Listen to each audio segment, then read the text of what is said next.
Hey everyone, welcome back to the Pokemon Care Guides. And today we'll be wrapping up the Kanto starter Pokemon with the water type Squirtle and its evolutions. Now, these little guys are freaking adorable.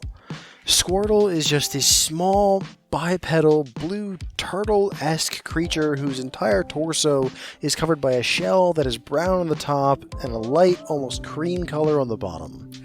They have stubby little legs and arms with this big round head and small curly tail. And honestly, that description could fit the entire evolutionary line. While bigger, a Wartortle has the same basic shape as a Squirtle, it's just that its tail becomes covered with this smooth, water-resistant hair, and it gains these almost wing-like ears that it uses to help it swim. Oh, and it jumps from Squirtles 1.5 feet tall and 20 pounds up to 3 feet tall and 50 pounds. But once it evolves again, it loses the tail and ears and instead gets two massive cannons that sit on Blataoises' shoulders, extending out of the shell and over its arms. Blataoises shoots up to an average height of just over 5 feet tall, and gains another 130 pounds, most of which is shell. But, like I said, it keeps the same basic shape through all of its evolutions. Blue skin, round head, torso encased in a brown and cream shell. Honestly, out of the 3 Kanto starter Pokemon, I say that this is the one that changes the least as it evolves. At least it makes it easy to identify. And now that you have a good idea of the Pokemon that we'll be working with, let's get into the guide and see if this is the perfect Pokemon partner for you. Enclosure. If I had to rank the enclosures of the 3 Kanto starter Pokemon on how tough and expensive they were to build and keep, Bulbasaur would be the easiest, Charmander would be the hardest, and Squirtle would be sitting right in the middle of that range. It won't need the extensive terraforming that a Charmander will, but you'll have to put in more work than just letting your Bulbasaur wander around your yard all day. After all, Squirtle is a water type, and most water types will need water. Obviously. Now, the amount and size of the water differs with each Pokemon species. You can have a Pokemon like a Quagsire, which honestly just needs a wet patch of mud that it can lay in, or you can have a Wailord, which you'll not be keeping anywhere but in the actual ocean. Squirtle, thankfully, is not that extreme. A small lake would be perfect for all 3 of the evolutions. It would provide an excellent amount of space for even a Blastoise. Now, let's say you don't have a full-on lake on your land like most people. Well, by the time you get a Blastoise, you'll need to get a decent-sized in-ground pool, about 25 meters in length, and the majority of which will need to be between 10 to 15 feet in depth. Plenty of your space for your massive turtle to swim around in. But if you are short on money or space when you first get the Pokemon, there is another option for the younger evolutions. With a Squirtle and a Wartortle, you may be able to get away with an above-ground pool, one of the larger ones. This will provide enough space for your Pokemon to swim around and exercise in the water without breaking your bank. And yeah, it may seem like a lot of space for your tiny Squirtle before it evolves, and you're right on that, but trust me when I say that it'll make your lives easier when it evolves into a Wartortle to have all that pool already set up for it. A couple things to keep in mind if you are going to use the pool method though. Do not put any cleaning chemicals in it like chlorine. These can be really bad for your Pokemon's health and cause all kinds of problems. This will mean that things like algae will start to grow, and the water will turn green, so to prevent that, I would get one of those underwater vacuums that cleans the bottom of the pool, and some form of filter to keep the water from getting stagnant and gross. You will also need a dry place near the water where your Pokemon can dry off and just hang out near the water's edge. This will also provide them with an easy way to get in and out of the water if they need to.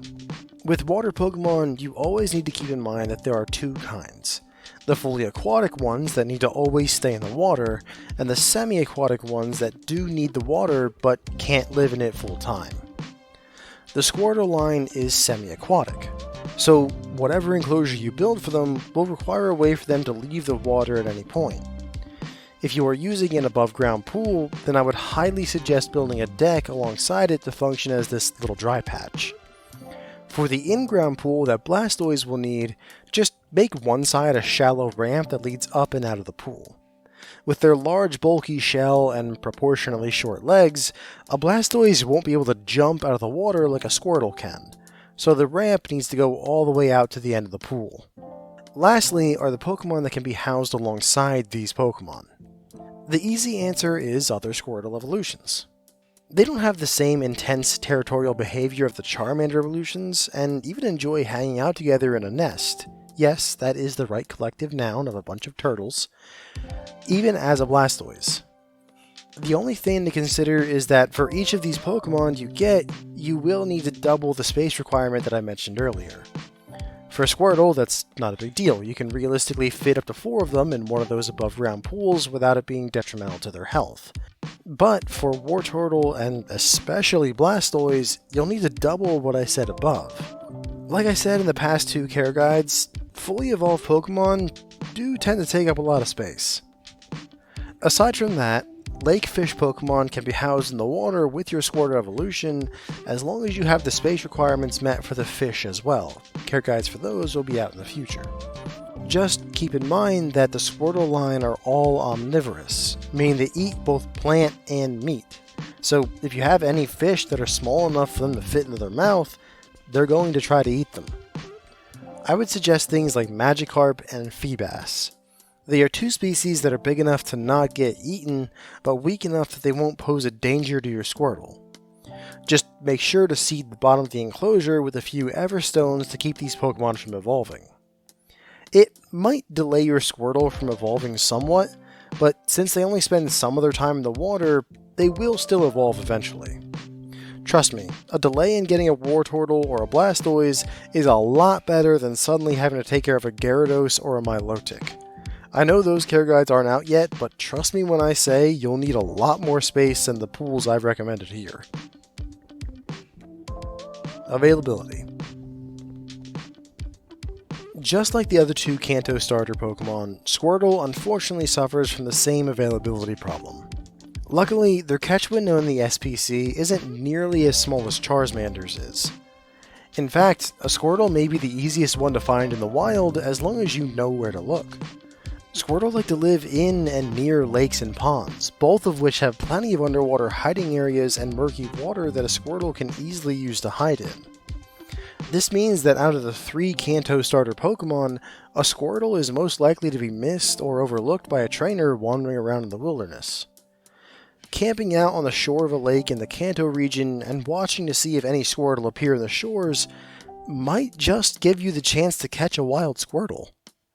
It's a very low chance. Like I've said in the last 2 starter videos, wild starter Pokemon get caught pretty much the instant that a shiny hunter releases them. But if you are too old for the starter program and can't afford one from the few breeders that produce them, then staking out a lake might give you the chance to catch one. As always, my recommendation is to either sign up for the government starter program or pay someone to sign up for you. Sure, you may have to wait some time for them to breed enough to fill up your order, but it's still a guaranteed Pokemon. Care. Unlike the other 2 Kanto starters, the care for Squirtle and its evolution involves a lot more care for its enclosure as opposed to the Pokemon itself. For a Bulbasaur and Charmander, you set up the enclosure and then just do minor maintenance on it. But with water Pokemon in general, their enclosures need constant upkeep. The number one thing is that you need some sort of circulation system. This is the one thing you need to have, even if you're using a lake instead of a pool. It will help keep the water from becoming stagnant, gross, and full of diseases. Standing water turns into bad water. You can get a sort of fountain to go in the center of your lake that will help stir up the water and aerate it. Or, if you're using a pool, most of them come with their own circulation and filtration systems. That's as much as you have to do for a lake, but the pool will need constant skimming to try and keep the water from filling with dirt, leaves, and waste from your Pokemon. Even with this, if you're using a pool, you'll still have to drain the pool around once a month to change out the water. Remember, there's no chemicals in the water to clean it. They can be harmful to your Pokemon's health. But that also means that even with the circulation and the skimming, the water will eventually turn green. Once it reaches a point where you can no longer see the bottom of the pool through the water, it's time to change it. Of course, if you're using a lake, then you don't have to do that. The lake water is going to be filthy no matter what, and you will have the ecosystem to keep it healthy. Moving on to the Pokemon itself, food is going to be fairly easy to handle.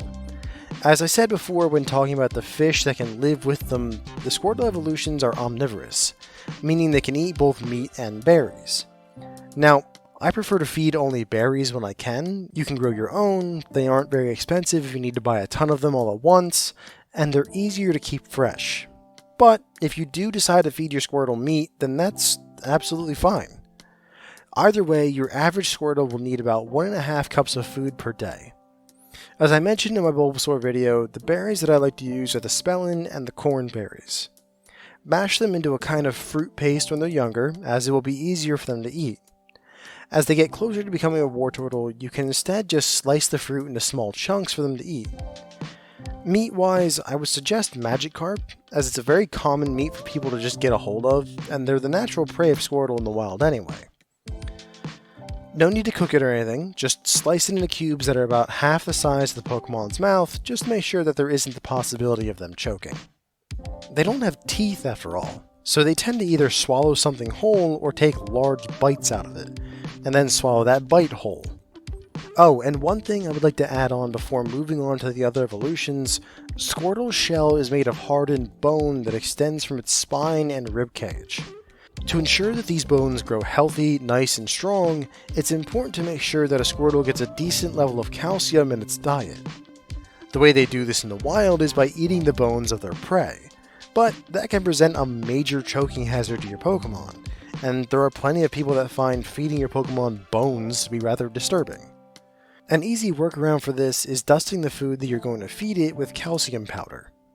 You can get it from most Pokemon care stores, and just a light sprinkling over the food will be plenty for any of the evolutions.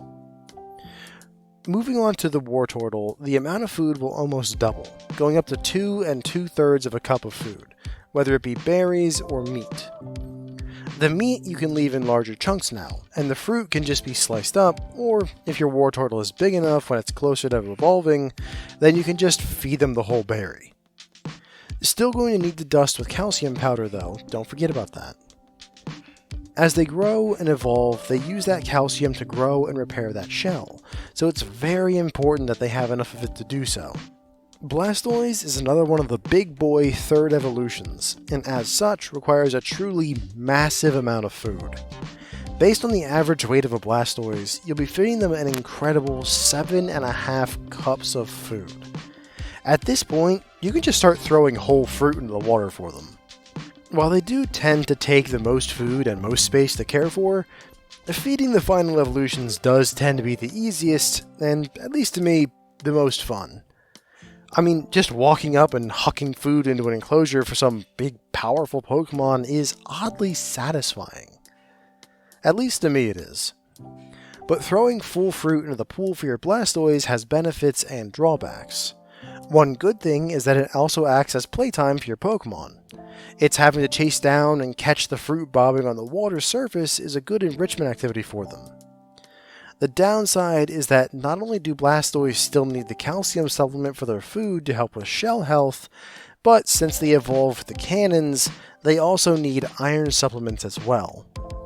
With how high pressure the water coming out of those cannons is, they can get worn down very, very quickly. The iron supplements will make sure that Blataoises always have a good internal supply of iron to heal those cannons with. If you plan on just chucking the fruit into the pool, that'll wash off any supplement powder that's on them, and instead of your Pokemon eating it, it'll instead just gunk up the water.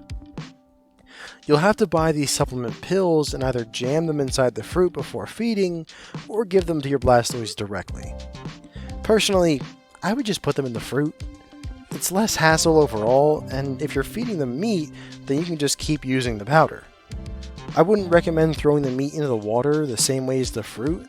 If your Blastoise isn't hungry when you first throw it in the water, then the water will saturate the food and make it all soggy and gross, and it'll start to deteriorate and break down, and then the water gets all gross, and you'll need to be changed again, and it's honestly best to keep the meat out of the water. Grooming will also be a big part of taking care of your Pokemon. Now, you might be wondering, grooming? Grooming what? It's not like Squirtle has any hair that needs to be brushed. And you would be right about that, but they do have a shell. You see, they spend a lot of time just relaxing near or even in the water. Their shells can end up getting gross from that. Algae will start to form in the creases of the shell's plates, and if left long enough, can spread across the rest of the shell. This can become a serious health concern, as it traps in water and can cause the shell to begin to rot.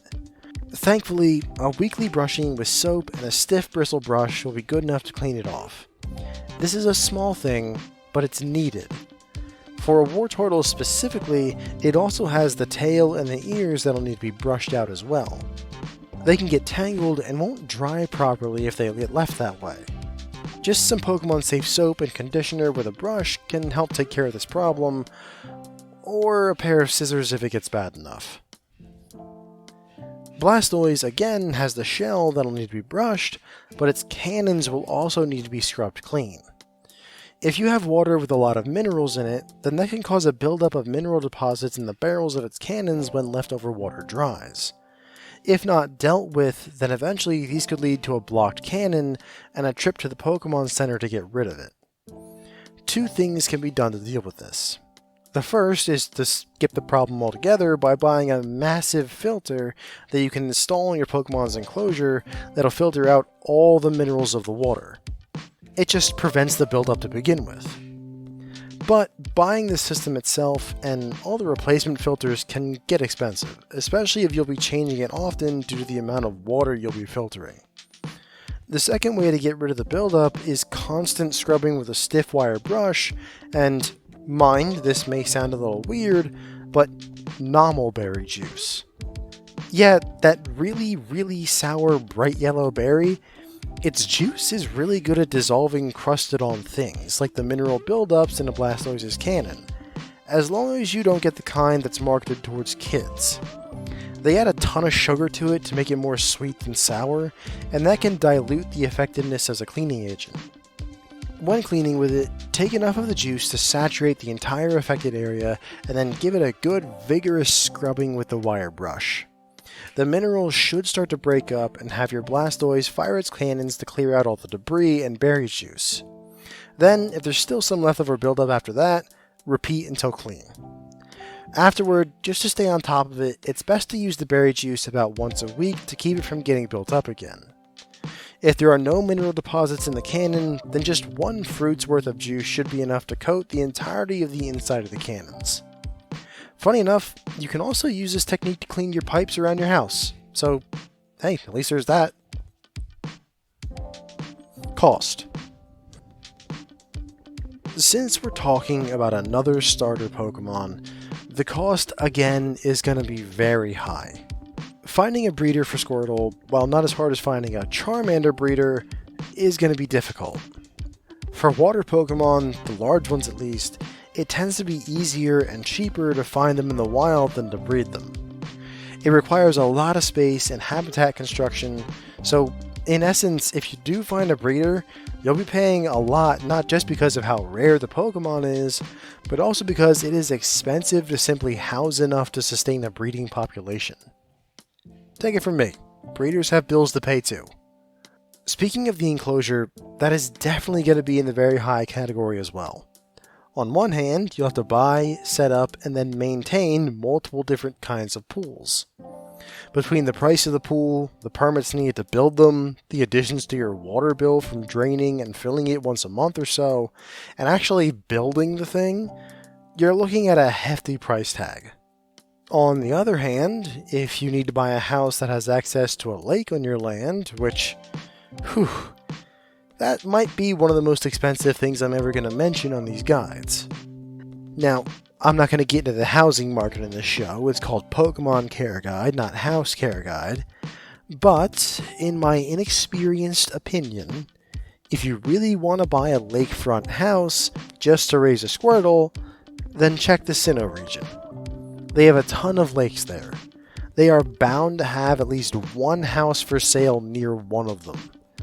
But again, it's probably going to be cheaper just to raise your Squirtle in a pool as opposed to buying a whole new house. The food, supplements, and grooming supplies altogether will be a monthly moderate expense when taken all together. After all, you'll always need to buy food. You'll always need to buy more soap and more normal berry juice as time goes by. Luckily, you can get all of these things in bulk, cutting down the price on everything. If you want to cut the price down even more and are willing to put the work in, you can also grow your own berries to mitigate the cost completely. But if you're planning on using meat, then be prepared for it to be a bit more expensive. Meat always costs more than fruits and veggies. Out of everything, the supplements will probably be the most expensive thing you'll have to keep buying, but again, if you buy them in bulk, they tend to be cheaper, and they take forever to go bad as long as you keep them in a sealed container. And then the brushes you'll need for grooming can be picked up at any old Pokemon care shop, or even ordered online. In total, the initial investment of getting a Squirtle is going to be a big one. A lot of capital will go into getting it and then setting up its enclosure. Almost a prohibitive amount of capital. But once you have all that set, then the day-to-day care shouldn't cost you much a month. Altogether though, I'm going to have to place Squirtle and its evolutions into the very high category of pricing. These starter Pokemon are no joke to get a hold of and to care for. Conclusion. Overall, I don't think that the Squirtle line is a bad Pokemon to have. They're easy to care for and generally have a friendly and playful temperament. On a personal level, I think that they're my favorite one out of the 3 Kanto starter Pokemon. But coming from a professional standpoint as a breeder, they take a lot of investment just to keep properly outside of a Pokeball. The enclosure and, of course, getting the Pokemon is a royal pain. It's the reason that there are so few breeders like me out there that are trying to breed and sell them. But if you ignore all of that, they are a fantastic evolutionary line. The few that I've interacted with have been wonderful Pokemon. And hopefully, if you manage to get your hands on one, it'll turn out to be your perfect Pokemon partner. Thank you all for tuning in, and please join us again next time when we leave behind the starter Pokemon and dive into the cute, friendly bug Pokemon Caterpie and its evolutions Metapod and Butterfree. Have a wonderful night, everyone.